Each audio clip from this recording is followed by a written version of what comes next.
this episode of Mental Moments, where we make small changes that has lasting ripples. And we've been talking about anger, so I'm going to continue to talk about anger. And we're going to talk about the costly kind of us versus them in relationships.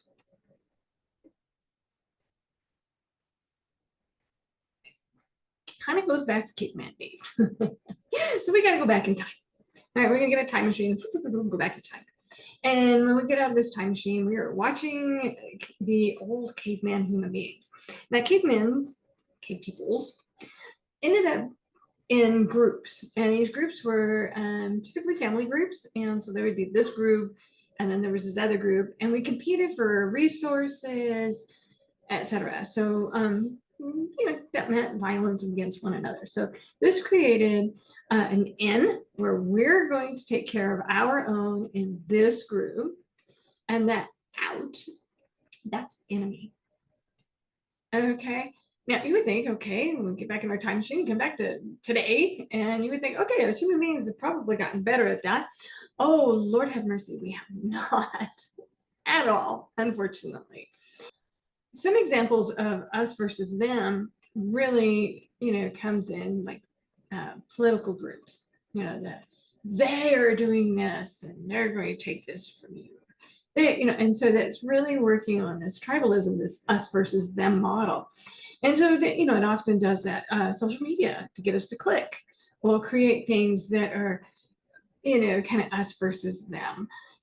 Shows this group of people doing this thing as those people. That's the kind of language it is. Those people, they want to take your rights, things like this. So, but what I want to talk about and take a few minutes to talk about is the us versus them in relationships. Okay, so we have a couple, 1 and 2. And for illustrative purposes, we're going to say Julia and Emily. Okay, and they're a couple. Okay, they're a couple having trouble, lots of trouble. Okay, so Julia gets all and talks to her family and all her friends group, and Emily talks to her family and all her friends group. And so now we have 2 groups, us versus them. So now we got this battle. And so then it's, on social media, we can have Facebook wars and, all sorts of posts and then phone calls and then, Snapchats and all these other things that in modern media, since we can just at the touch of we're so connected that, that we can end up having this war. Okay, fine. I'm sure that at the end of this war, Julia and Emily will no longer be a couple. No surprise there. Okay, problem comes is once you've completely got all your family and friends against all your family and friends, what if Emily and Julia went to couples counseling and got it together and decided to fix some of their problems and decided to live happily ever after? Well, is it going to be that easy to get these very different groups to let go of their own resentments and be okay?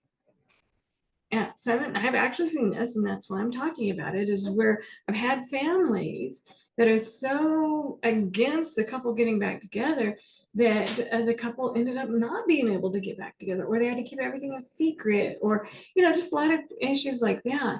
And the problem was, if they hadn't started the us versus them to begin with, they wouldn't have been in this boat to begin with. So very helpful if you happen to be a couple, part of a couple, and you're having troubles. Talk to your partner and say, hey, whatever we do, let's keep it together. We can go to a counselor and we can tell them, and we can involve them with our drama, but not our family and friends. That is a very quick way to ruin a relationship.